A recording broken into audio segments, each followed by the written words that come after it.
आज का जो टॉपिक है वो है 1956 का कॉन्स्टिट्यूशन और इसकी इस्लामिक प्रोविजंस। ठीक हो गया, यानी 1956 का आइन, यानी पाकिस्तान का पहला आइन और इसकी इस्लामी जो दफात हैं वो क्या थी। ठीक हो गया, स्टार्ट करते हैं। सबसे पहले अगर मैं बात करूं इसके बैकग्राउंड के ऊपर, तो हम ये देखते हैं कि हमारा जो पाकिस्तान के अंदर जो कॉन्स्टिट्यूशन मेकिंग एफर्ट थी, जो आइन साजी की जो कोशिश की गई, वो तकरीबन 9 साल तक की गई। ठीक हो गया, कि पहले 9 साल तक पाकिस्तान अपना कोई आइन ही नहीं बना सका। उससे पहले हमने देखा था कि जब आजाद हुआ पाकिस्तान, तो हम लास्ट लेक्चर में बात कर चुके हैं इसकी, कि उस टाइम पे इंडियन एक्ट 1935 जो है उसको आर्जी तौर पर कुछ तरमीम के साथ लागू कर दिया गया। उसके बाद हमने देखा कि ऑब्जेक्टिव रेजोल्यूशन जो है पास की गई, जिसके अंदर जो है वो बेसिक प्रिंसिपल्स ड्रॉ कर दिए गए स्टेट के, कि भाई जो स्टेट है, जो इस्लामिक रिपब्लिक पाकिस्तान है, इसने आगे कैसे रन होना है। उसके बाद क्या हुआ, उसके बाद ऊपर नीचे हुकूमत जो है, खास करके अगर हम बात करें पॉलिटिकल सिचुएशन की, तो उस टाइम पे मुल्क के अंदर ऐसे सियासी हालात थे कि 9 साल तक कोई स्टेबिलिटी आ ही नहीं सकी, कोई इस्तेहकाम ही नहीं आ सका कि हम ये कह सकते कि भाई कोई कॉन्स्टिट्यूशन बनता। एक प्राइम मिनिस्टर जा रहा है तो दूसरा, दूसरा जा रहा है तो दूसरा, दूसरा जा रहा है तो दूसरा, ऊपर नीचे जो है प्राइम मिनिस्टर चेंज हो रहे हैं। इवन यहां तक इंडिया की तरफ से कहा गया,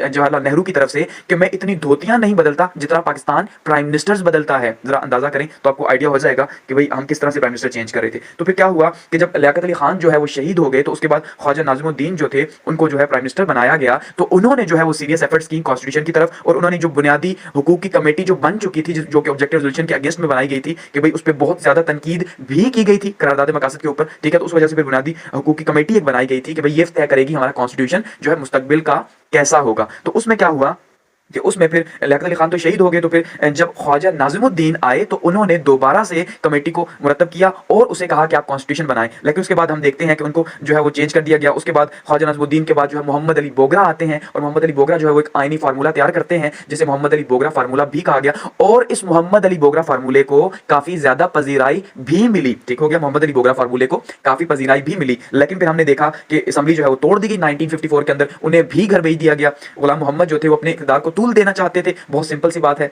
तो उसमें क्या हुआ कि उसके बाद जब असेंबली वापस बहाल हुई, तो वो उन्होंने खुद रिजाइन कर दिया। फिर जो है नए प्राइम मिनिस्टर चौधरी मोहम्मद अली आए। तो ये प्राइम मिनिस्टर थे जिनको पहला जो पाकिस्तान का कॉन्स्टिट्यूशन है, जो 1956 का कॉन्स्टिट्यूशन है, उसको बनाने का सेहरा जो है वो चौधरी मोहम्मद अली को जाता है, कि इन्होंने फिर जो है एक बहुत जबरदस्त जो है बहुत ही दयानतदारी से काम किया। ठीक है, और एक कॉन्स्टिट्यूशन बनाया। तो उस कॉन्स्टिट्यूशन की जो अब हम इस्लामिक प्रोविजंस हैं उस पर बात करते हैं। यहां तक आपको समझ आ गई कि एफर्ट क्या हुई 1956 तक, कि 9 साल तक एक एफर्ट चलती रही, और उसके बाद 1956 में पहला आइन जो है वो मंजूर कर लिया गया। अब हम बात करने लगे हैं उसकी इस्लामिक प्रोविजंस पे। तो उसमें अगर हम सबसे पहली बात करें, तो ये तो हम देख चुके थे कि उसको ऑब्जेक्टिव रेजोल्यूशन के हिसाब से ही उन्होंने ड्रॉ करना था। तो उसमें जो सबसे पहला जो पॉइंट है वो है मुल्क का जो नाम है। ठीक है, तो मुल्क का नाम जो है वो रखा गया इस्लामी जमहूरिया पाकिस्तान। ठीक है, कहा गया जो मुल्क है इसका जो पूरा नाम होगा आज से वो इस्लामी जमहूरिया पाकिस्तान होगा। सेकंड अगर हम बात करें तो उसमें वही सुप्रीम अथॉरिटी की बात की गई, कि जो सुप्रीम अथॉरिटी होगी, हाकिमियत आला होगी, वो अल्लाह ताला की जात को होगी। ठीक है, हाकिम जो है सबसे आला जो हाकिम है वो रब की जात होगी। थर्ड पे हम देखें तो जो प्रेसिडेंट है उनके बारे में कहा गया कि उनका मुसलमान होना कंपलसरी है, यानी कि मुल्क के जो प्रेसिडेंट होंगे उनका मुसलमान होना जरूरी होगा।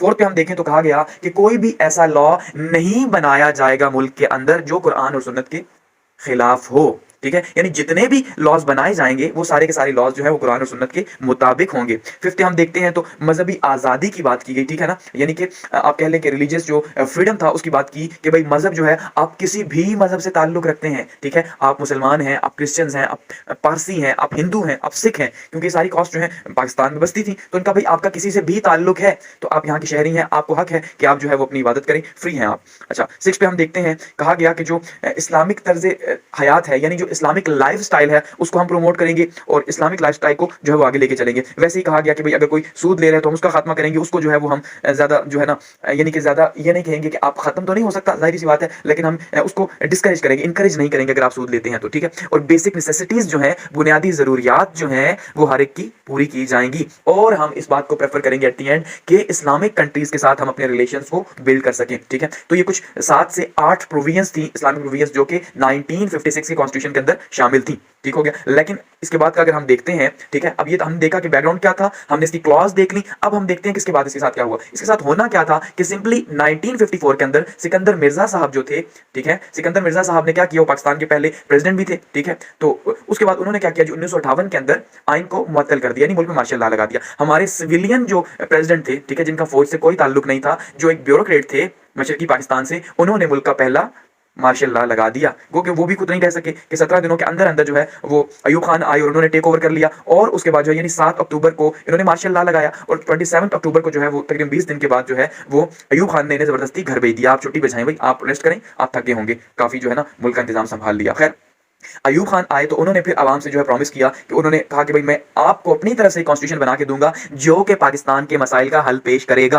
अब हम नेक्स्ट में देखेंगे कि 1962 का जो कॉन्स्टिट्यूशन आया, क्या उसने अयूब खान के बकौल